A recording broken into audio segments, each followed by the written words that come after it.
করিম সাল্লাল্লাহু আলাইহি ওয়াসাল্লাম বিশ্ব মানবের জন্য এমন একজন আইকনিক, এমন একজন মডেল, এমন একজন আদর্শবান ব্যক্তি, যার জীবনের প্রতিটা ক্ষেত্র বিশ্ব মানবের জন্য শান্তির বার্তা বহন করে।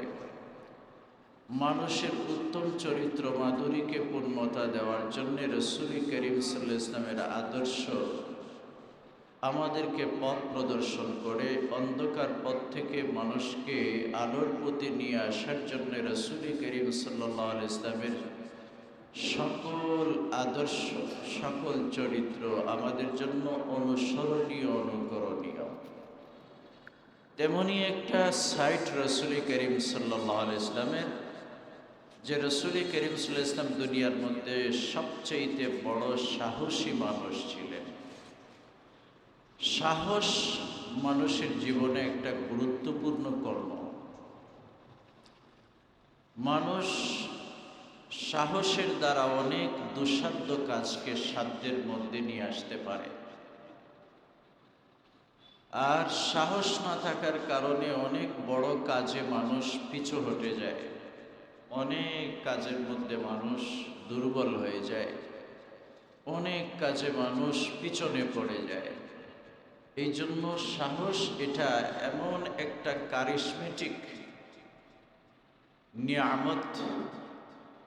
এই সাহস নামক নিয়ামত দ্বারা মানুষ অনেক বড় বড় নিয়ামত অর্জন করতে পারে, অনেক বড় সম্মান অর্জন করতে পারে, অনেক বিষয়ে সে সফলতা অর্জন করতে পারে।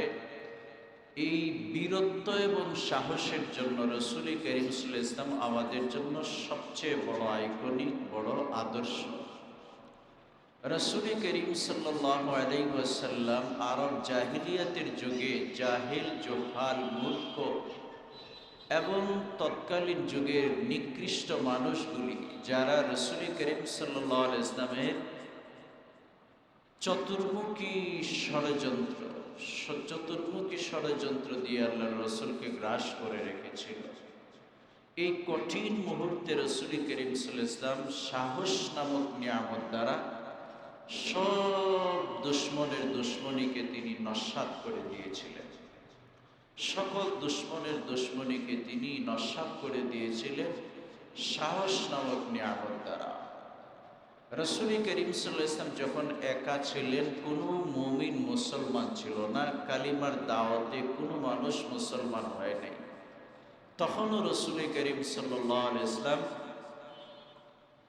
কোনো শক্তির কাছে তিনি মাথা নত করেন নাই এবং ভয় পান নাই যে আমি একা মানুষ, দ্বীনের দাওয়াত কিভাবে আমি দেব। রাসূল করিম সাল্লাল্লাহু আলাইহি ওয়াসাল্লাম একা নিজের আত্মীয় স্বজন, আরবের বড় বড় জাতি, গোত্রপতি, নেতা, এদের কাছে আল্লাহর রাসূল কালিমার দাওয়াত দিয়েছেন বুকে পরিপূর্ণ সাহস নিয়ে। আল্লাহর রাসূল সাল্লাল্লাহু আলাইহি ওয়াসাল্লাম কোনো পরিস্থিতিকেই হার মানেন নাই, কোনো পরিস্থিতিতেই নিজেকে দুর্বল মনে করেন নাই। অত্যন্ত সাহসের সাথে সকল পরিক্রমা, সকল পথকে তিনি অতিক্রম করেছেন। এই জন্যে ইসলামের সুমহান আদর্শকে প্রতিষ্ঠা করা পৃথিবীর বুকে রাসূল করিম সাল্লাল্লাহু আলাইহি ওয়াসাল্লামের সাহসের কারণে সম্ভবপর হয়েছিল। রাসূল করিম সাল্লাল্লাহু আলাইহি ওয়াসাল্লাম সাহসী ছিলেন। কুদরতিভাবে আল্লাহ পাক রব্বুল আলামিন রাসূল করিম সাল্লাল্লাহু আলাইহি ওয়াসাল্লামকে শক্তিও দিয়েছিলেন। জান্নাতি পুরুষের শক্তি আল্লাহর রাসূলের গায়ে ছিল। রাসূল করিম সাল্লাল্লাহু আলাইহি ওয়াসাল্লাম কোনো সময় কোনো রক্তচক্ষুকে তিনি ভয় করেন নাই।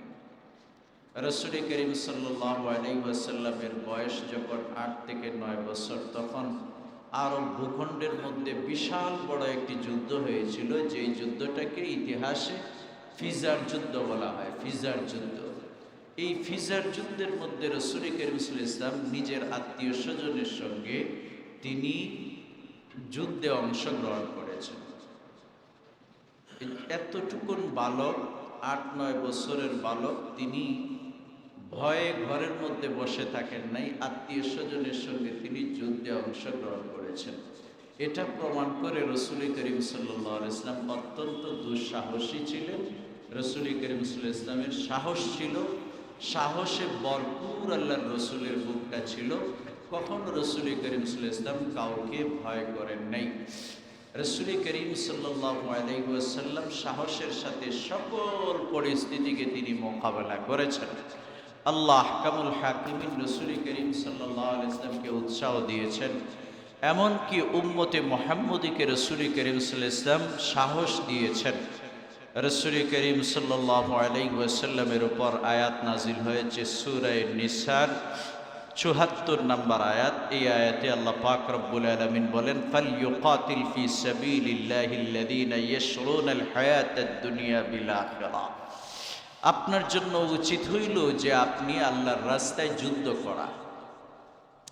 আপনার জন্য উচিত হইল যে আপনি আল্লাহর রাস্তায় যুদ্ধ করবেন। আল্লাহর রাস্তায় যুদ্ধ করবেন ওই মানুষের সাথে যারা আখিরাতের জীবনের বিনিময়ে দুনিয়ার জীবনকে ক্রয় করে নিয়েছে। আখিরাতের জীবনের মোকাবেলায়, আখিরাতের জীবনের মোকাবেলায় দুনিয়ার জীবনকে তারা ক্রয় করে নিয়েছে।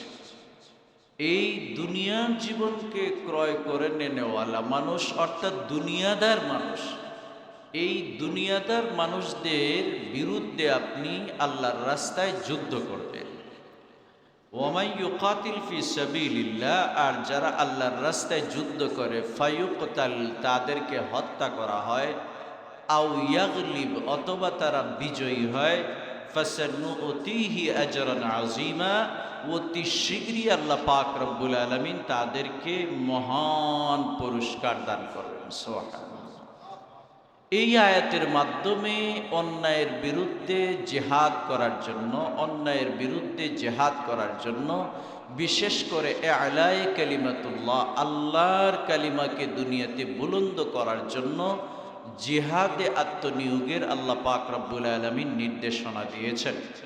দোস্ত আহবাব, রসুল করিম সাল্লাল্লাহু আলাইহি ইসলামের জীবনী, রসুল অন্যায়ের প্রতিবাদের জন্য সবসময় নিজে আগে থাকতেন এবং সাহাবায়ে কেরামদেরকে তিনি আগে থাকার পরামর্শ দিতেন এবং যুদ্ধের জন্য তাদেরকে উৎসাহ দিতেন। রসুল করিম সাল্লাল্লাহু আলাইহি ওয়াসাল্লাম কিন্তু এমন এক নেতা ছিলেন, এমন একজন সিপাহ সালার ছিলেন, এমন একজন সেনাপতি ছিলেন যে রসুল করিম সাল্লাল্লাহু আলাইহি ওয়াসাল্লাম যুদ্ধের ডাক দিয়া নিজে ঘরের মধ্যে বসে থাকতেন না। আগাও, ধরো, মারো। আমাদের দেশে মারামারি হয়, লিডার যে থাকে হে পিছনে থাকে, হে আগে থাকে না, পিছন থেকে শুধু ধরো, মারো, হ্যাঁ আগাও, গুলি করো, শুধু অর্ডার দেয়, কিন্তু হে থাকে পিছনে। কিন্তু রসুল করিম সাল্লাল্লাহু আলাইহি ওয়াসাল্লামের আদর্শ ছিল, রসুল যখন যুদ্ধে যেতেন তিনি আগে থাকতেন।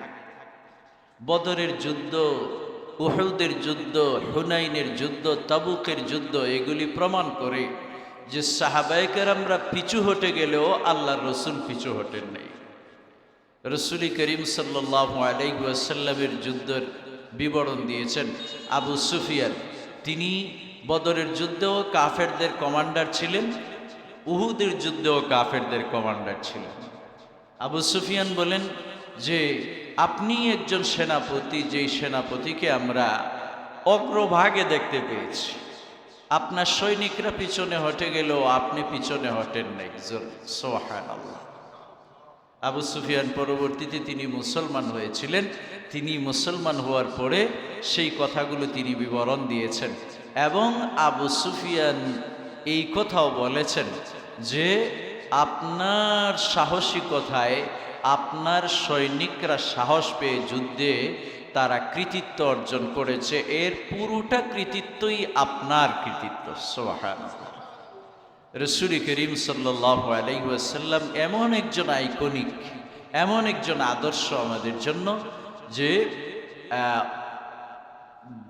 বাহরাইন, ওমানের একজন বাদশাহ ছিলেন, বাদশার নাম ছিল জুলান্দি।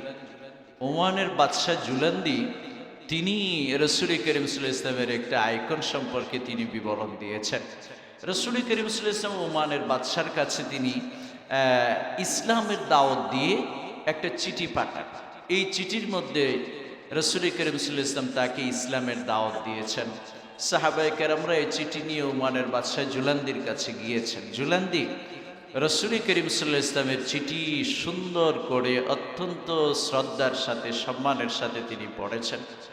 পড়ার পরে তিনি সাহাবায়ে কেরামদেরকে বলতেছিলেন, তোমরা এমন এক মহান ব্যক্তির কাছ থেকে আমার কাছে দাওয়াত নিয়ে এসেছো যিনি সত্যিই একজন মহামানব। সুবহানাল্লাহ। কেমন?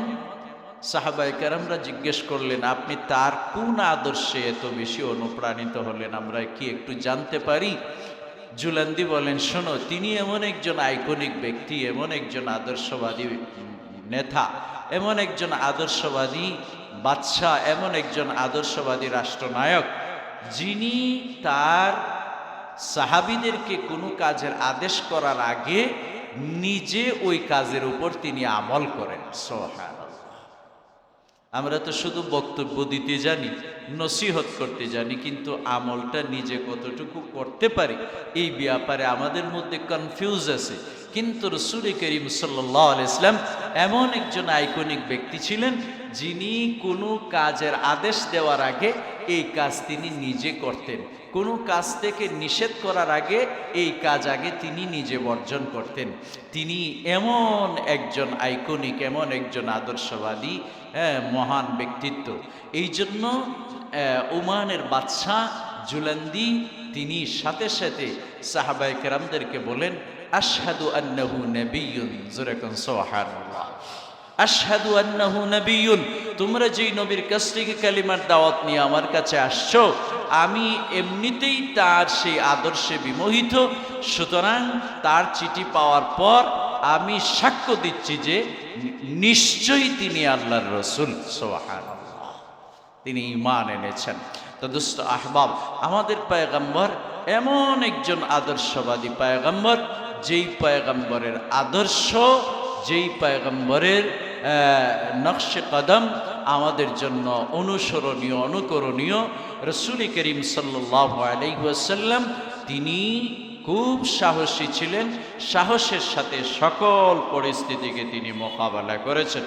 রাসূল করিম সাল্লাল্লাহু আলাইহি ওয়াসাল্লামকে আল্লাহ পাক রব্বুল আলামিন দৃঢ় রাখার জন্য আরেক আয়াতের মধ্যে আল্লাহ পাক রব্বুল আলামিন বলেন, ফাতুকাতিলু ফি সাবিলিল্লাহি লা তুকাল্লাফু ইল্লা নাফসাকা ওয়া হাররিদিল মুমিনিন। আল্লাহ পাক রব্বুল আলামিন বলেন, নবীজি আপনি আল্লাহর রাস্তায় জিহাদ করেন, আপনি আল্লাহর রাস্তায় যুদ্ধ করেন, আপনার দায়িত্ব আপনি আদায় করেন। লা তুকাল্লাফু ইল্লা নাফসাকা, অন্যরা করলো কিনা, অন্যরা গেল কিনা, এটা আপনার দেখার কোনো সুযোগ নাই। কারণ অন্যদের কাজের দায়ভার আপনার উপর নাই, আপনার কাজের দায়ভার আপনার উপর। আপনি আল্লাহর রাস্তায় জিহাদ করুন, যুদ্ধ করুন। ওয়া হাররিজিল মুমিনিন, আর মুমিনদেরকে এই কাজে উৎসাহ দিতে থাকুন, উৎসাহ দিতে থাকুন।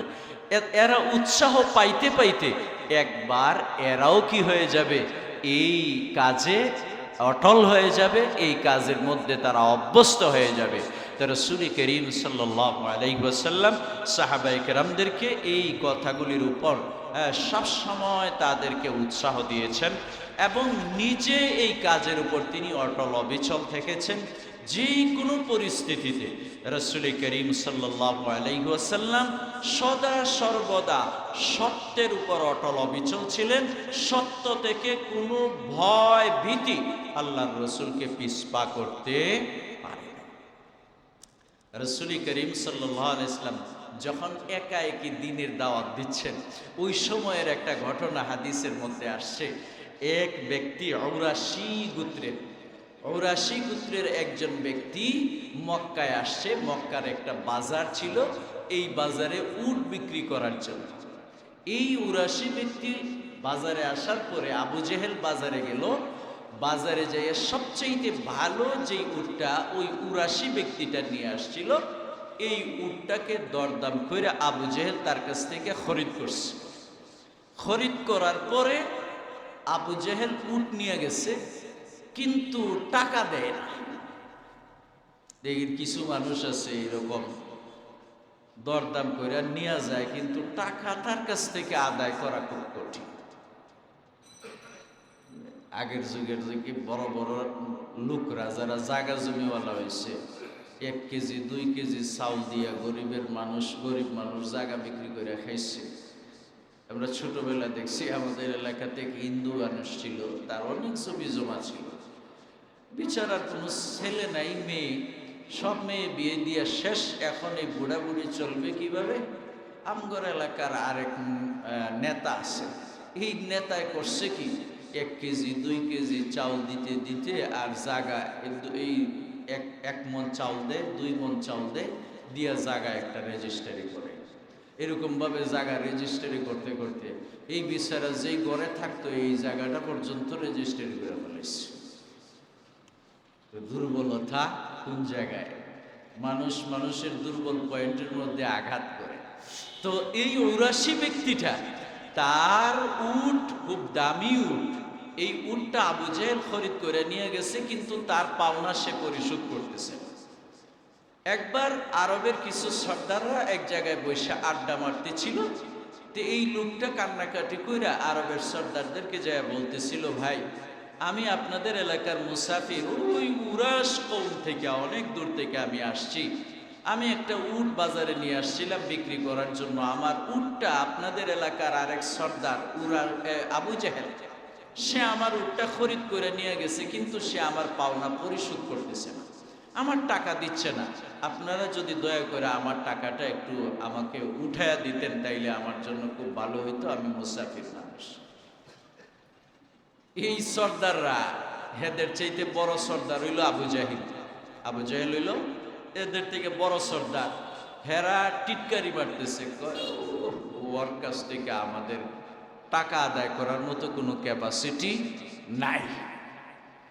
রাসূল করিম সাল্লাল্লাহু আলাইহি ওয়াসাল্লাম ঘটনাচক্রে এই রাস্তা দিয়ে আসতেছিলেন, এই আরবের সর্দাররা টিটকারি মাইরা তারা আল্লাহর রাসূলকে দেখাই দিছে, বলতেছে ওই যে লোকটা আসতেছে হের কাছে যাও, হে মনে হয় আদায় করে দিতে পারে। লোক তো আর টিটকারি বুঝে নাই, সে মনে করছে আসলেই মনে হয় প্রভাবশালী ব্যক্তি। আল্লাহর রাসূল সাল্লাল্লাহু আলাইহি ওয়াসাল্লামের কাছে আসছে, আয়েশা বলছে যে দেখেন এই সর্দারগুলির কাছে আমি আমার একটা অভিযোগ নিয়ে গেছিলাম, কিন্তু ওরা আমার অভিযোগের ব্যাপারে কোনো সুরাহা করে নাই। এরা আপনাকে দেখাইয়া দিল যে আপনি নাকি আবু জেহেলের কাছ থেকে আমার পাওনাটা নিয়ে দিতে পারবেন। আল্লাহ রসুল বললেন, শোনো, ওরা তো আসলে আমি যে তোমার টাকাটা নিয়ে দিতে পারবো এই বিশ্বাসে বলে না, এরা টিটকারি মেরে বলছে। তথাপিও তুমি আমার সঙ্গে চলো, আমি যদি না পারি তাইলে দুনিয়ার কেউই পারবে না। জোরে কন্যা সুবহানাল্লাহ। আমি যদি না পারি দুনিয়ার কেউই পারবো না, চলো আমার সঙ্গে আবু জেহেলের বাড়িতে, তোমার পাওনা সে দিবে নাকি? রাসূল করিম সাল্লাল্লাহু আলাইহি ওয়াসাল্লাম এই উরাশি লোকটাকে নিয়ে আবু জেহেলের বাসায় গেলেন। আবু জেহেল দরজা লাগাইয়া ঘুমাইতেছে নাক দেখাইয়া। আল্লাহর রাসূল যে দরজার মধ্যে করাঘাত করলেন, সঙ্গে সঙ্গে আবু জেহেল ঘুম থেকে উঠলো, ওইটা দরজা খুললো। দরজা খোলার পর রাসূল করিম সাল্লাল্লাহু আলাইহি ওয়াসাল্লাম বললেন যে এই লোকটার থেকে আপনি উট খরিদ করছেন, তার টাকা দেন না কেন? এই মুহূর্তে তার টাকা দিবেন। রাসূল করিম সাল্লাল্লাহু আলাইহি ওয়াসাল্লাম বলছেন যে এই মুহূর্তে টাকা দিবেন, আর দেরি করার সাধ্য আছে কার? আবু জেহেল সাথে সাথে বলতেছে আমার একটু সময় দেন, আমি ভেতরে যাই, টাকাটা নিয়ে এসে দিচ্ছি। আবু জেহেল সাথে সাথে ঘরের ভেতরে ঢুকছে, ঘরের ভেতরে ঢুকে আইনে টাকাটা আল্লাহর রসুলের হাতে বুঝাইয়া দিছে, দেখেন তার টাকাটা ঠিক আছে কিনা। আল্লাহর রসুল টাকাটা গইনা এই উরাশি লোকটাকে তার পাওনা বুঝাইয়া দিছে। এই লোকটা রাসূল করিম সাল্লাল্লাহু আলাইহি ওয়াসাল্লামের দিকে তাকাইয়া ভুখার মতো তাকায় রয়েছে। আপনার হাতে নাই কোনো অস্ত্র, আপনার শরীরে নাই কোনো আপনার খারাপ মানুষের কোনো রেখা, কোনো আভা, আপনি কোনো সন্ত্রাসী নন, আপনি কোনো মাস্তান নন। আপনার চেহারার দিকে তাকাইলে মনে হয় যে আপনার মতো এত ভদ্রলোক দুনিয়াতে আর নাই। আপনি বলতেই এত খারাপ মানুষ আবু জেহেল, এত প্রভাবশালী মানুষ আবু জেহেল, সে টাকাটা এইভাবে দিয়ে দিল বুঝতে পারলাম না। আল্লাহ রসুল বলেন, তোমার আর বোঝার দরকার নাই, তোমার পাওনা তুমি পেয়ে গেছো, চলে যাও। এই লোকটা চলে যাচ্ছে, প্রতিমধ্যে ওই যেই লোকগুলি আল্লাহর রসুলকে দেখায় দিছিল, এরা পাইছে। এরা পাওয়ার পরে জিজ্ঞাসা করতেছে, কিও পাইছেননি? ওই যে লোকটা দেখায় দিলাম, কি তোমার পাওনা দাওনা নিয়ে দিতে পারছে? লোকটা বুকে হাত দিয়ে বলে, অবশ্যই দিতে পারছে, আমি আমার পাওনা পেয়ে গেছি। আবু জেহেল সাথে সাথে তিনি বলতে দেরি হয়েছে, আমার টাকা দিতে দেরি হয়ে গেল। জোরে কন্যা সুবহানাল্লাহ। এরা তো হায়রান পরিশান, বলে কি আবু জেহেল মুহাম্মদের কথায় টাকা দিয়ে দিছে? তাইলে তো বোঝা গেল মুহাম্মদ আবু জেহেল থেকে অনেক শক্তিশালী। এটা তো আমাদের বিশ্বাস আসে না।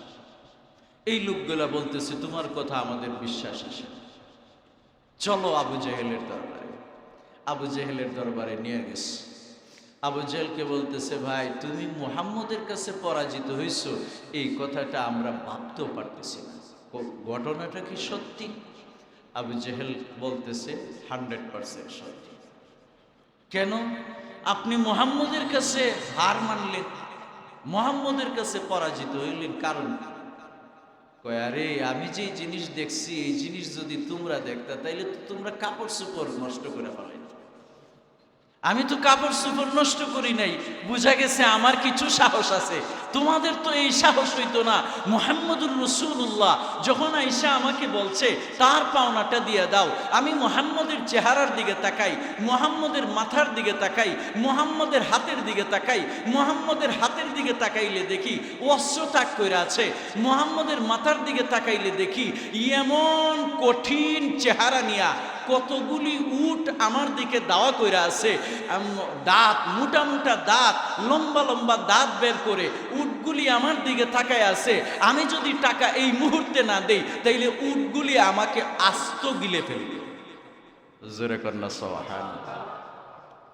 কে সাহায্য করছে? জোরে কোন কে সাহায্য করছে? আল্লাহর রসুল তো এখানে শক্তি প্রয়োগ করেন নাই, গালিও দেন নাই, হুমকিও দেন নাই যে এই মুহূর্তে টাকা দিবা আর না হয় তোমাকে নেস্তে নাবুদ করে ফেলবো, এই করব সেই করব। কোনো হুমকি দমকি দেন নাই, হ্যাঁ, অস্ত্রের জঞ্জনানি দেখান নাই। আল্লাহ আহকামুল হাকিমিন, পয়গম্বর যে সাহস নিয়া, সাহস এটা বড় একটা কারামত। সাহস একটা বড় ইসমে আজম, সাহসটা বড় একটা ইসমে আজম। ভালো করে বুঝেন, সাহস হইল বড় একটা ইসমে আজম। ইসমে আজমে যেভাবে বন্দুকের গুলি মিস হইল ইসমে আজম মিস হয় না, ঠিক তেমনি ভাবে সাহস মানুষের, এই সাহস নিয়ে যদি কোনো কাজ করে, সাহসী মানুষের কোনো কাজে মানুষ ফেল করে। সাহস হইল বড় একটা ইসমে আজম। রাসূল করিম সাল্লাল্লাহু আলাইহি ওয়াসাল্লাম সাহস নিয়ে আবু জেহেলের মতো প্রভাবশালী ব্যক্তির দরজায় দাঁড়ায় গেছেন। এই নবীর ইজ্জত সম্মান রক্ষা করা আল্লাহর দায়িত্ব। আল্লাহ আহকামুল হাকিমিন কুদরতি সাহায্য দিয়া রাসূল করিম সাল্লাল্লাহু আলাইহি ওয়াসাল্লামের প্রভাব প্রতিপত্তিকে প্রতিষ্ঠিত করেছেন। তার সাহসকে আল্লাহ পাক রব্বুল আলামিন শ্রদ্ধা জানায়া রাসূল করিম সাল্লাল্লাহু আলাইহি ওয়াসাল্লামকে সম্মানিত করেছেন। আবু জেহেল আর টাকা না দিয়ে যায় কোথায়? এটা হইল সাহসের ফল, এটা সাহসের ফল। মানুষ যখন সাহস করে কোনো কাজ করে, এই কাজের মধ্যে সে সফল হয়ে যায়। রাসূল করিম সাল্লাল্লাহু আলাইহি ওয়াসাল্লামের জীবনটা এটা হইল একটা বাস্তব নমুনা যে আল্লাহর রাসূল সবগুলি কাজকে তিনি সাহসের সাথে মোকাবেলা করেছেন, সাহসের সাথে মোকাবেলা করেছেন। রাসূল করিম সাল্লাল্লাহু আলাইহি ওয়াসাল্লাম কোন সময় কারো কাছে মাথা নত করেন নাই, হকের ব্যাপারে কারো কাছে মাথা নত করেন নাই। রাসূল করিম সাল্লাল্লাহু আলাইহি ওয়াসাল্লাম বলেন, আমার আল্লাহ আমার 5টা নিয়ামত দিবেন, এই 5টা নিয়ামত স্বতন্ত্র। উতিতু খামসান লাম ইউতাহুন্না আহাদুম মিন ক্বাবলি, যেই 5টা গুণ আমি ছাড়া আর কোনো পয়গম্বরকে আল্লাহ তাআলা দেন নাই।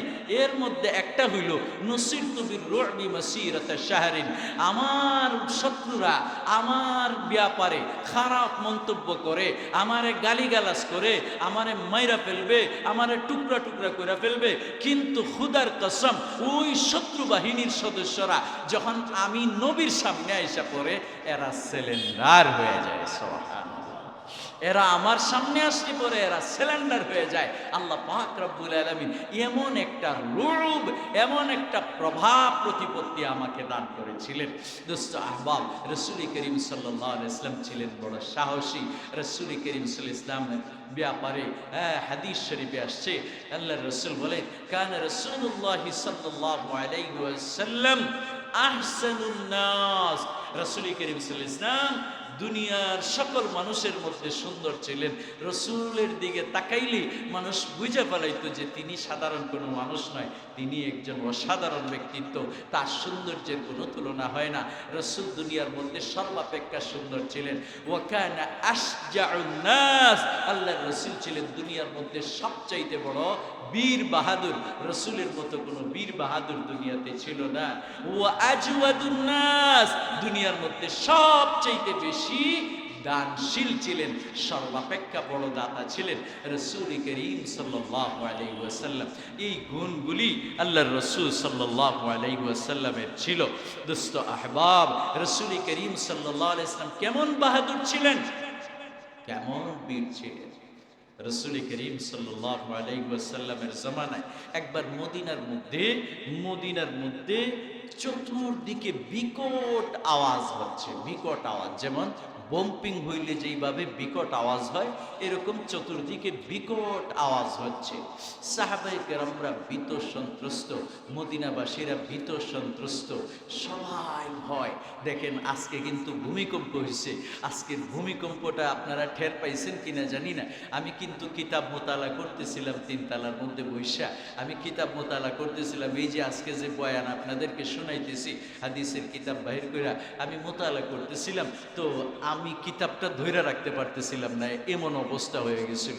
হঠাৎ করে এরকম শুরু হয়ে গেছে। দোস্ত আহবাব, বিকট আওয়াজ। রাসূল করিম সাল্লাল্লাহু আলাইহি ওয়াসাল্লামের মদিনার শহরের সব মানুষরা নীরব, নিস্তব্ধ এবং ভীত সন্ত্রস্ত।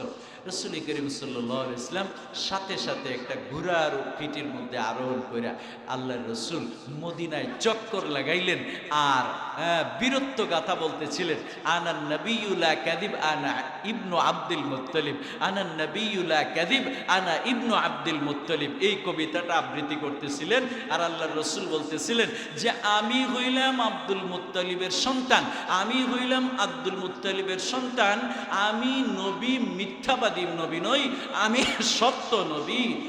আনান নবিয়্যু লা কাযিব আনা ইবনু আব্দুল মুত্তালিব, আমি মিথ্যাবাদী নবী নই, সুতরাং আমি নবী, এখনো জীবিত আছি। আর মদিনার মানুষরা ভয় করবে, এটা হইতে পারি না, এটা হইতে পারে না। ও মদিনাবাসীরা, তোমরা ভয় করো না, তোমাদের মাঝে আখিরি জামানার পয়গম্বর মুহাম্মদুর রাসূলুল্লাহ সাল্লাল্লাহু আলাইহি ওয়াসাল্লাম এখনো জীবিত আছেন। রাসূল করিম সাল্লাল্লাহু আলাইহি ওয়াসাল্লাম যখন আওয়াজ দেওয়া শুরু করছেন, দেখেন রাত্রে পাহারা দেয়, আমাদের নাইট গার্ড আছে না, নাইট গার্ডরা মাঝে মধ্যে এই গাড়ি একটা হঠাৎ করে একটা গাড়ি ঢুকছে, আওয়াজ দিতে, তো শহরে যারা আছে ওই নাক কান চোখ খুলা, কেউ কোনো ঢুকছে, চুর টুর আসলো কিনা। আবার সুরও যদি ঢুকে থাকে তাইলে তারও একটা ভয়, মানুষ তো আছে, পাহারাদার আছে, তো তাদের মাঝে যে একটা ভয় আছে, বাসাবাড়িওয়ালারা, এদের ভয়টা দূর হয়। তো রাসূল করিম সাল্লাল্লাহু আলাইহি ওয়াসাল্লাম এইভাবে মদিনায় যখন কোনো আতঙ্ক দেখা দিত, আল্লাহর রাসূল বাহির হইয়া এইভাবে মদিনায় মুসলমানদেরকে তিনি অভয় দিতেন। রাসূল করিম সাল্লাল্লাহু আলাইহি ওয়াসাল্লাম যেই কোনো পরিস্থিতিতে নিজে সাহস নিয়ে বের হইয়া পড়তেন এবং অন্যদেরকে তিনি সাহস দিতেন। রাসূল করিম সাল্লাল্লাহু আলাইহি এইভাবে সাহাবায়ে কেরামদেরকে অভয় দিচ্ছেন। একবার গজওয়ায়ে উহুদের মধ্যে মুশরিক সর্দার উবাই ইবনে খালদ রাসূল করিম সাল্লাল্লাহু আলাইহি ওয়াসাল্লামের একেবারে কাছাকাছি এবং তুমুল যুদ্ধ চলছে, উহুদের যুদ্ধের মধ্যে তুমুল যুদ্ধ চলছে। মুসলমানরা উহুদের যুদ্ধের প্রথম দিক দিয়া তারা এক পরাজয়ের দ্বার প্রান্তে চলে গেছিলেন। পরাজিত হয়ে যাবেন, তাদের মন মানসিকতা দুর্বল হয়ে গিয়েছিল। অনেক সাহাবায়ে কেরামরা শহীদ হয়ে গিয়েছিলেন উহুদের যুদ্ধের মধ্যে। তো সাহাবায়ে কেরামরা একটু দেখেন মানুষ যখন লাশ যখন পড়তে থাকে তখন মানুষের মনটা একটু দুর্বল হয়ে যায়। লাশ দেখলে, রক্ত দেখলে মানুষের মনটা একটু দুর্বল হয়ে যায়। তো এই দুর্বল অবস্থায় মুসলমানরা যখন একটু মনোদুর্বল হয়ে পড়েছেন, ওই সময়টার মধ্যে উবাই ইবনে খালফ রাসূল করিম সাল্লাল্লাহু আলাইহি ওয়াসাল্লামের কাছাকাছি আইসা কানে কানে বলতেছে, আজকে যদি মুহাম্মদ তুমি বাইচা যাও তাইলে তো আমার আর রক্ষা নেই। আজকে যদি তুমি বাইচে যাও তাইলে আমার আর রক্ষা নাই। এই কথাটার মানে কি? যে আজকে তোমারে আগে হত্যা করা হবে। কথা কোন ঠিক কিনা? ঠিক না? আজকে তোমারে আগে হত্যা করা হবে। তাইলে বোঝা গেল শত্রুদের এক নম্বর টার্গেট ছিলেন রাসূল করিম সাল্লাল্লাহু আলাইহি ওয়াসাল্লাম। রাসূল করিম সাল্লাল্লাহু আলাইহি ওয়াসাল্লাম বলেন, হ্যাঁ আজকে আমি বাঁচলে তুমি বাঁচবা না, এই কথাটা ঠিক আছে, তবে আমি রাসূল বাঁচি আর মরি, আমি কিন্তু পিছে না, আমি আগেই আছি। হযরত আবু তালহা রাদিয়াল্লাহু তাআলা আনহু, বুখারীর মধ্যে রওয়ায়াত আসছে, আবু তালহা রাদিয়াল্লাহু তাআলা আনহা, হযরত তালহা রাদিয়াল্লাহু তাআলা আনহু রাসূল করিম সাল্লাল্লাহু আলাইহি ওয়াসাল্লামের নিরাপত্তার দায়িত্বে ছিলেন এবং রাসূলকে সবসময় তিনি জড়ায় ধরে রাখতেন যেন রাসূলের গায়ের মধ্যে তীরবিদ্ধ না হয়। হযরত তালহা রাদিয়াল্লাহু তাআলা আনহু উহুদের যুদ্ধের মধ্যে শহীদ হয়েছিলেন এবং আল্লাহর রাসূলকে সেফটি দেওয়ার জন্য তিনি এমনভাবে তার শরীরের মধ্যে তীর বিদ্ধ হয়েছিল, তার শরীরটা চালনির মতো হয়ে গেছিল। সুবহানাল্লাহ। তার রাসূল করিম সাল্লাল্লাহু আলাইহি ওয়াসাল্লামের সাহাবী তালহা রাদিয়াল্লাহু তাআলা আনহু একটু পরপরই আল্লাহর রাসূলকে বলতেন, ইয়া রাসূলুল্লাহ, আপনি যেইভাবে আগে চলে যান, আপনি যেইভাবে যুদ্ধের অগ্রভাগে, আমার খুব ভয় হইতেছে, শত্রু বাহিনীতে টার্গেট হইলেন আপনি, আপনাকে হত্যা করে ফেলে কিনা। রাসূল করিম সাল্লাল্লাহু আলাইহি ওয়াসাল্লাম তালহাকে বলতেন, তালহা তোমার কি মনে হয় যে আমি আমার সঙ্গী সাথীদেরকে যুদ্ধে মৃত্যুর মুখে ঠেলে দিয়া আমি পিছনের দিকে চলে যাব, আমি আমার জান বাঁচাইব আর আমার সৈনিকরা আমার সামনে মৃত্যুবরণ করবে? এটা মুহাম্মদুর রাসূলুল্লাহর সামনে কশ্চিন কালেও সম্ভব না। আল্লাহর রাসূল সম্মুখ সমরে থেকে যুদ্ধ করেছেন এমনকি আল্লাহর রাসূল অনেক কাফেরদেরকে তীরের আঘাতে নিহত করেছেন, মৃত্যুর দিকে ঠেলে দিয়েছেন। রাসূলুল্লাহ সাল্লাল্লাহু আলাইহি ওয়াসাল্লাম বীর দর্পে যুদ্ধ করেছেন। আল্লাহর রাসূল সাল্লাল্লাহু আলাইহি ওয়াসাল্লাম এইভাবে সব সময় তিনি সাহসের সাথে পরিস্থিতিকে মোকাবেলা করতেন, সাহস নিয়ে যেই কোনো অসত্যের পক্ষে, অন্যায়ের পক্ষে আল্লাহর রাসূল সাল্লাল্লাহু আলাইহি ওয়াসাল্লাম অন্যায়ের বিরুদ্ধে সব সময় সত্যের পক্ষে আল্লাহর রাসূল দাঁড়ায় যাইতেন, সত্যের পক্ষে সব সময় আল্লাহর রাসূল দাঁড়ায় যাইতেন, পিছপা হইতেন না, কোনো পরিস্থিতিকে তিনি ভয় করতেন না। রাসূল করিম সাল্লাল্লাহু আলাইহি ওয়াসাল্লাম এই জন্যই হাদিস শরীফের মধ্যে বর্ণনা করেছেন, আফজালুল জিহাদে কালিমাতু আদলিন ইনদা সুলতানিন জাইর। আল্লাহর রাসূল সাল্লাল্লাহু আলাইহি ওয়াসাল্লাম বলেন, উত্তম জিহাদ, সর্বোত্তম জিহাদ, স্পেশাল জিহাদ, এই জিহাদ হইল যে আপনার ফ্যাসিস্ট জালিম সরকার, জালিম বাদশার সামনে সত্যের কথা বলা, ন্যায়ের কথা বলা, ইনসাফের কথা বলা, এটা হইল সর্বোত্তম জিহাদ, এটা হইল শ্রেষ্ঠ জিহাদ, এটা হইল শ্রেষ্ঠ জিহাদ। দোস্ত আহবাব, আজকে আমরা যদি সরকার জালিম হয়ে যায়, বাদশা যদি জালিম হয়ে যায়, আমরা জালিমের কাছে মাথা নত করে ফেলি, জালিমের কাছে স্যালেন্ডার করে ফেলি, জালিমের সঙ্গে আমরা আপোষ করে ফেলি। কিন্তু রাহমাতুল লিল আলামিন মুহাম্মদুর রাসূলুল্লাহ সাল্লাল্লাহু আলাইহি ওয়াসাল্লামের নীতি ও আদর্শ হইল সর্বোত্তম জিহাদ হইল যে একজন ফ্যাসিস্ট, একজন জালেম বাদশার সামনে ন্যায়ের কথা অকপটে দাঁড়ায়া বলা, এটা হইল সবচাইতে স্পেশাল। কথা ভালো করে বুঝতে হবে। আজকে আমরা তাওয়িল করি যে পরিস্থিতির সাথে আমাদেরকে মানায় নিতে হবে, পরিস্থিতির সাথে আমাদেরকে মানায় নিতে হবে, স্রোতের তালে আমাদেরকে চলতে হবে, স্রোতের তালে আমাদেরকে চলতে হবে। আমাদের মাঝে আজকে বিভিন্ন ধরনের ডিভাইডেড তৈরি হয়ে গেছে, আলেম ওলামাদের মাঝেও ডিভাইডেড তৈরি হয়ে গেছে। বিভিন্ন জনে বিভিন্ন হিকমতে বিভিন্ন দিকে আছেন, বিভিন্ন জন বিভিন্ন হিকমতে বিভিন্ন দিকে আছেন। কেউ বলতেছেন স্রোতের তালে চলতে হবে, স্রোতের তালে চলতে যাইয়া একদম ইমান বিধ্বংসী কোনো মানুষও যদি হয় তার সাথেও আমার হাত মিলাইতে হবে। আবার আরেক গ্রুপ বলতেছেন না, ইমান বিক্রি করে হাত মিলানো যাবে না, ইমান আমার ঠিক রাখতে হবে, কারণ ইমান তো আমার সবচাইতে বেশি দামি জিনিস। কথা কোন ঠিক কিনা ঠিক? রাসূল করিম সাল্লাল্লাহু আলাইহি ওয়াসাল্লাম উম্মতদেরকে এই জিনিসটা শিক্ষা দিয়েছেন যে আল জিহাদ আফজালুল জিহাদে আফজালুল জিহাদে রাসূল করিম সাল্লাল্লাহু আলাইহি ওয়াসাল্লাম বলতেছেন শ্রেষ্ঠ জিহাদ এই জিহাদ হইল যে জালেম শাসকের সামনে দাঁড়ায়া ন্যায় কথা বলা, ইনসাফের কথা বলা, জুলুমের বিপক্ষে কথা বলা, অন্যায়ের বিপক্ষে কথা বলা, এটা হইল শ্রেষ্ঠ জিহাদ। দোস্ত আহবাব, রাসূল করিম সাল্লাল্লাহু আলাইহি ওয়াসাল্লাম শক্তি নিয়ে দাঁড়ায় গেছেন, সাহস নিয়ে দাঁড়ায় গেছেন, সাহসের সাথে মোকাবেলা করছেন। শাইখুল হিন্দ মাহমুদ হাসান দেওবন্দি রহমতুল্লাহি আলাইহি, ব্রিটিশ এত বড় একটা প্রভাবশালী মহল ব্রিটিশ সরকারের বিরুদ্ধে শাইখুল হিন্দ মাহমুদ হাসান দেওবন্দি রহমতুল্লাহি আলাইহি ইংরেজদের বিরুদ্ধে তিনি দাঁড়ায় গেছেন, জিহাদের ঘোষণা দিয়ে দিয়েছেন। এক মৌলবী, যেই মৌলবীর পুঁজি হইল পানের বাটা, মৌলবীর আর পুঁজি আর কি আছে? আমগো মৌলবীর আর কি পুঁজি আছে? পানের বাটা। কথা কোন ঠিক কিনা? হুজুররা পান খায়, পানের বাটা ছাড়া আর কিছু পাওয়া যায় না। আর পকেটের মধ্যে পাইলে কিছু হাতিয়া তুফা টেয়া পয়সা পাওয়া যেতে পারে, আর কোনো ক্যাপাসিটি আছে আমগো নাই। শাইখুল হিন্দ মাহমুদ হাসান দেওবন্দি রহমতুল্লাহি আলাইহি কোনো কিছু নাই, কোনো হাতিয়ার নাই, কোনো অস্ত্র নাই, কোনো কিছু নাই। শাইখুল হিন্দ এই প্রভাবশালী রাষ্ট্রপ্রধান, ব্রিটিশদের বিরুদ্ধে তিনি দাঁড়ায় গেছেন, ব্রিটিশদের বিরুদ্ধে সংগ্রাম ঘোষণা করেছেন, যুদ্ধ ঘোষণা করেছেন। ব্রিটিশরা তাকে নির্যাতিত করেছে, ব্রিটিশরা তাকে ধইরা জেলের মধ্যে ঢুকাইয়া দিছে, আপনার মাল্টার জেলের মধ্যে কারারুদ্ধ করছে। এই বৃদ্ধ বয়সে তিনি মাল্টার জেলের মধ্যে তিনি ছিলেন। মাল্টার জেলের মধ্য থেকে তিনি চাইলে ব্রিটিশের সঙ্গে আপোষ কইরা মাল্টার জেলে 3.5 বছর এই বৃদ্ধ বয়সে না থাইকা তিনি কি ব্রিটিশ সরকারের সঙ্গে হাত মিলাইয়া তার সঙ্গে একটা রফা দফা কইরা তিনি কি জেল থেকে বাইর হইতে পারতেন না? কথা কন্যা দি বাহির হইতে পারতেন কি পারতেন না?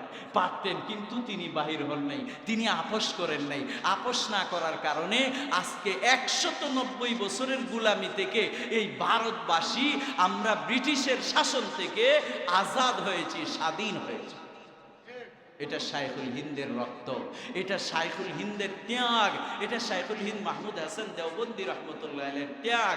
বৃদ্ধ বয়সে, যেই বয়সে তিনি চলাফেরা করতে পারতেন না, নিজের ওযুর পানিটা নিজে ঢালতে পারতেন না, যে নিজে এককভাবে দাঁড়াইয়া নামাজের মধ্যে নামাজের সফে দাঁড়াইতে পারতেন না, আরেকজন সাহায্য কইরা ধইরা ওনাকে দাঁড়াইয়া দিতে হইতো। এই মানুষটা এত বৃদ্ধ বয়সে তিনি মাল্টার জেলের মধ্যে 3.5 বছর জেলের মধ্যে ছিলেন, এত কষ্ট করলেন, কিন্তু তার এই ত্যাগ, তার এই কুরবানি তাকে ইসলামের বিজয় এনে দিয়েছে, মুসলমানদের বিজয় এনে দিয়েছে। রাসূল করিম সাল্লাল্লাহু আলাইহি ওয়াসাল্লাম বদরের যুদ্ধের মধ্যে রক্ত দিয়েছেন, সাহাবায়ে কেরামরা উহুদের যুদ্ধের মধ্যে রক্ত দিয়েছেন, সাহাবায়ে কেরামরা তাবুকের যুদ্ধের মধ্যে রক্ত দিয়েছেন, হুনাইনের যুদ্ধের মধ্যে রক্ত দিয়েছেন, আহজাবের যুদ্ধের মধ্যে রক্ত দিয়েছেন। সাহাবায়ে কেরামদের এই রক্তের বিনিময়ে আল্লাহ পাক রব্বুল আলামিন ইসলামকে পুরা পৃথিবীর মধ্যে বিজয় করে দিয়েছে।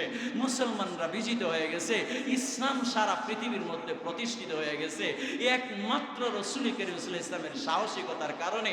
আর না হয় বদরের যুদ্ধের মধ্যে মুসলমানরা যেইভাবে আপনার পরাজিত হয়েছিলেন, মুসলমানদের মন যেইভাবে দুর্বল হয়ে গিয়েছিল, রাসূল করিম সাল্লাল্লাহু আলাইহি ওয়াসাল্লামের বুকের মধ্যে যদি সাহস না থাকতো, আল্লাহর রাসূল যদি সাহসী না হইতেন, তাইলে এখানে ইসলাম থেমে যেত। কিন্তু আল্লাহর রাসূল সাল্লাল্লাহু আলাইহি ওয়াসাল্লামের বুকের মধ্যে সব সময় সৎ সাহস ছিল। আল্লাহর রাসূল কখনো মানসিকভাবে ভেঙে পড়েন নাই। রাসূল করিম সাল্লাল্লাহু আলাইহি ওয়াসাল্লাম এক যুদ্ধের জন্য এক জায়গায় 70 জন আলেম, হাফেজ, কারি সাহাবীদেরকে পাঠাইছেন। 70 জন সাহাবীকে এক জায়গায় দ্বীনের দাওয়াতের জন্য এরা ধোঁকা দিয়ে আল্লাহর রাসূলের কাছ থেকে এদেরকে নিয়ে গেছে, কিছু আলেম আমাদেরকে দেন, আমরা নও মুসলিম, আমাদেরকে তারা দ্বীন শিখাইবে। হ্যাঁ, রাসূল করিম সাল্লাল্লাহু আলাইহি ওয়াসাল্লাম সহজ সরল মানুষ, এই জন্য তাদের কথা বলার সাথে সাথে আল্লাহর রাসূল ভালো ভালো 70 জন আলেমদেরকে ওই এলাকায় পাঠিয়ে দিয়েছেন। এরা রাসূল করিম সাল্লাল্লাহু আলাইহি ওয়াসাল্লামের সঙ্গে বিশ্বাসঘাতকতা করে এই 70 জন আলেমকে তারা শহীদ করে দিল।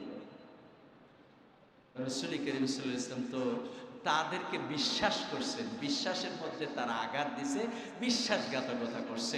রাসূল করিম সাল্লাল্লাহু আলাইহি ওয়াসাল্লাম অস্ত্রের মোকাবেলা করেন নাই।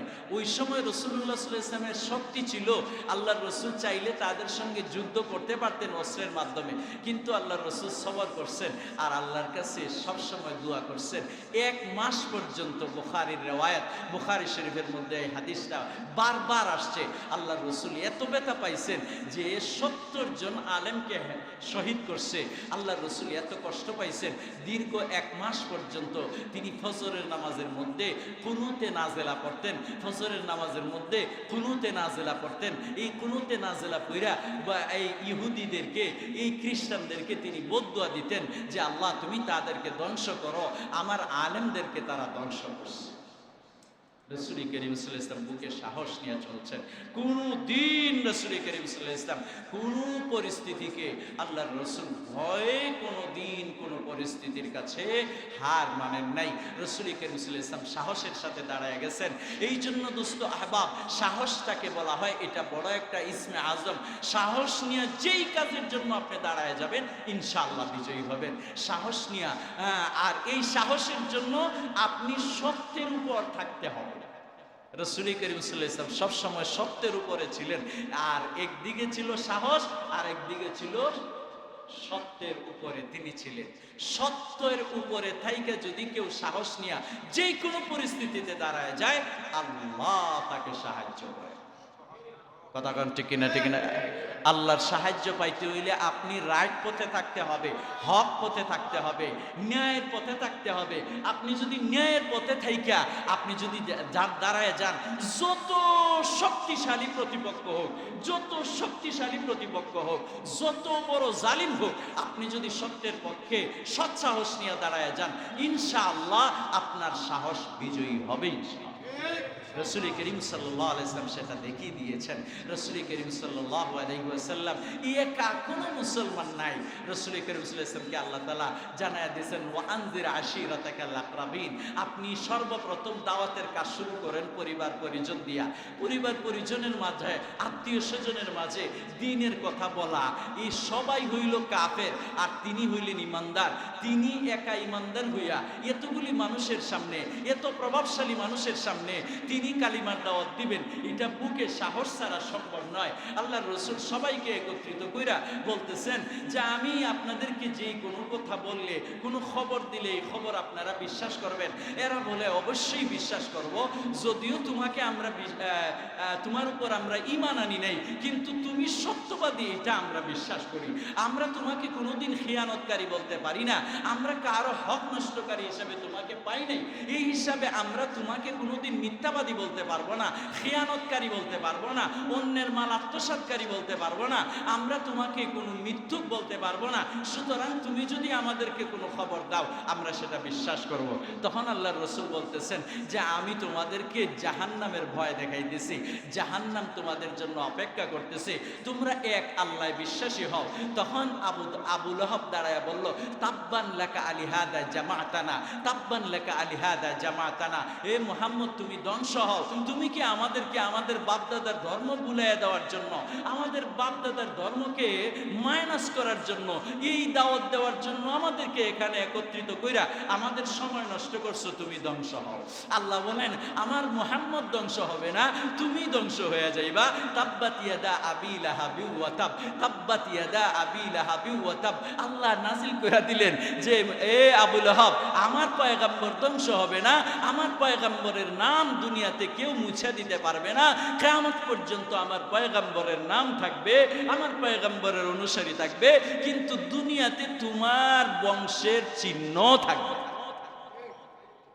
আল্লাহ আহকামুল হাকিমিন, সৎ সাহসের কারণে আল্লাহ আহকামুল হাকিমিন পয়গম্বরকে সাহায্য করলেন, আবু লহবকে ধ্বংস করলেন। দুষ্ট আহবাব যে কোনো পরিস্থিতিতে এই জন্য আমাদেরকে ঈমান নিয়া শক্তভাবে হকের উপর থেকে যে কোনো পরিস্থিতিতে সাহসের সাথে মোকাবেলা করলে রাসূল করিম সাল্লাল্লাহু আলাইহি ওয়াসাল্লাম বলেন, আমার পয়গম্বরের আদর্শ হইল সৎ সাহস বুকে নিয়ে কাজ করা, সৎ সাহস বুকে নিয়ে কাজ করা। এই জন্য রাসূল করিম সাল্লাল্লাহু হাদিস শরীফের মধ্যে তিনি বর্ণনা করেছেন, লাগাদওয়াতুন ফি সাবিলিল্লাহ ওয়া রাওহাতুন খায়রুম মিনাদ দুনিয়া ওয়া মা ফিহা।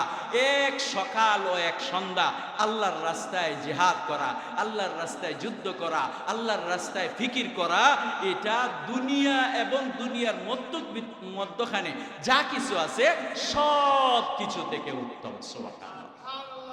আল্লাহর রাস্তায় সামান্য সময় কুরবানি করা, সামান্য সময় দেওয়া। রাসূল করিম সাল্লাল্লাহু আলাইহি ওয়াসাল্লাম সৎ সাহস নিয়ে পরিস্থিতি মোকাবেলার জন্য, সৎ সাহস নিয়ে চলার জন্য, দ্বীনের তালিম দেওয়ার জন্য, দ্বীনের দাওয়াত দেওয়ার জন্য উম্মতদেরকে উৎসাহ প্রদান করেছেন এই হাদিসের মাধ্যমে। যে কোনো কঠিন পরিস্থিতিতেই হোক না কেন, যত বড় অফিসার হোক, দাওয়াতে তাবলীগের ভাইরা যত বড় অফিসার হোক, বড় বড় রাষ্ট্রদূতদেরকে তারা যায় দাওয়াত দিতেছেন, বড় বড় মন্ত্রী মিনিস্টারকে দাওয়াত দিতেছেন। মন্ত্রীরাও দাওয়াতে তাবলীগের মেহনতে এরাও দেখা যায় চিল্লা লাগানো শুরু করছে। বড় বড় রাষ্ট্রদূতরা দেখা যায় এরাও চিল্লা লাগানো শুরু করছে। এরা সৎ সাহস নিয়ে দাওয়াতে তাবলীগের ভাইরা যখন এই বড় বড় অফিসারদের কাছে চলে যায়, একবার দুইবার তিনবার ফিরাইয়া দিছে, 4 নম্বর বার তার দাওয়াতটা শুইনা পালায়। যখন শুইনা পালায় তখন তার দিলের মধ্যে আসর হয়ে যায়, কারণ সে তো সত্য দাওয়াত নিয়ে আইছে, সত্যের উপরে আছে, সৎ সাহস নিয়ে দাঁড়াইছে। এই জন্য আল্লাহ তাআলা সাহায্য করেন। এই জন্য দুস্থ আহবাব, আমরা দুনিয়াতে যেই কোনো পরিস্থিতিতে আমরা হকের উপর থাকব, সত্যের উপর থাকব, ন্যায়ের উপর থাকব। ন্যায়ের উপর থেকে সৎ সাহস নিয়ে আমরা যখন যেই কোনো পরিস্থিতিতে প্রতিবাদের জন্য দাঁড়ায় যাব, আল্লাহ আহকামুল হাকিমিন আমাদেরকে সাহায্য করে। যেমনটা শাইখুল হিন্দ মাহমুদ হাসান দেওবন্দি রহমতুল্লাহ আলাইহির সৎ সাহসকে আল্লাহ তাআলা সাহায্য করছেন। আল্লাহ আহকামুল হাকিমিন এই ভারতবর্ষ থেকে এই ইংরেজদেরকে বিতাড়ন করেছিলেন। এইভাবে আমাদের বড়রা অনেক কোরবানি করেছেন অনেক পরিস্থিতিতে। হযরত শাইখুল হাদিস আল্লামা আজিজুল হক রহমতুল্লাহ আলাইহি, মুফতি আমিনী রহমতুল্লাহ আলাইহি, এই সমস্ত বুজুর্গরা দীর্ঘদিন জেল কাটছেন, জালিমের জুলুমের শিকার হয়েছেন, কিন্তু তাদের কাছে কখনো আপোষ করেন নাই। সৎ পথে থেকে তারা হুঙ্কার দিয়েছেন, তখতে তাউস কাঁপতে শুরু করছে। কথাক্ষণ ঠিক কিনা ঠিক না? এখনো আল্লাহওয়ালারা কোনো হুঙ্কার দিলে জালিমের তখতে তাউস কাঁপতে থাকে, কম্পন শুরু হয়ে যায়। কথাক্ষণ ঠিক কিনা ঠিক না? এই জন্য আমাদেরকে হকের উপর থাকতে হবে, হকের উপর চলতে হবে, হকের উপর থাইকা সৎ সাহস নিয়ে আগায় যেতে হবে। আল্লাহ জাল্লে শানুহু আমাদেরকে পয়গম্বর আলাইহিস সালাতু ওয়াস সালামের সেই আদর্শকে লালন করে হকের উপর থেকে সৎ সাহস নিয়ে আমরা পরিস্থিতিকে উত্তরণের জন্য আল্লাহ আমাদেরকে তৌফিক দান করুক। আমিন ওয়া আখির দাওয়ানা আনিল হামদুলিল্লাহি রাব্বিল আলামিন। সুন্নাত।